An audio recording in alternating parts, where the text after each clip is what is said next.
Bharat Pak border లో high tension నెలకొంది. ఇటు జమ్మూ కాశ్మీర్ సరిహద్దు ప్రాంతాల్లో ప్రస్తుతానికైతే ఉద్రిక్తత నెలకొన్నట్టు తెలుస్తుంది. లీపా వ్యాలీ వద్ద పాక్ కాల్పుల విరమణ ఉల్లంఘన చేసింది.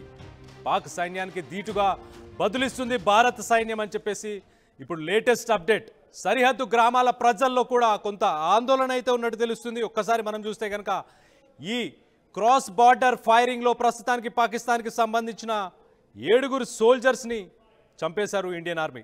వాళ్ళు ఒక్క తూటాని పేలిస్తే మన వాళ్ళు 15 తూటాలని, అంటే 15 రెట్లు సమాధానం ఇచ్చే ప్రయత్నం చేస్తున్నట్టు తెలుస్తుంది. సో మొత్తం మీద బార్డర్లో ఒక పక్కన ఇటు మన ఇండియాకి సంబంధించి త్రిశూల్ అనే ఒక ఎక్సర్సైజ్, గుజరాత్ బార్డర్లో నేవీ, ఎయిర్ ఫోర్స్ అలాగే ఆర్మీ, ఈ 3 బలగాలు కలిసి దాదాపు 30,000 మంది సైనికులతోని ఒక ఆర్మీకి సంబంధించిన ఒక ఎక్సర్సైజ్ చేస్తున్నారు, ఒక డెమాన్స్ట్రేషన్ చేస్తున్నారు.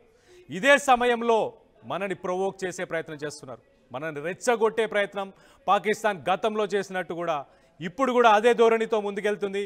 ఇప్పుడు కూడా కాల్పుల విరమణని ఉల్లంఘిస్తూనే వస్తుంది.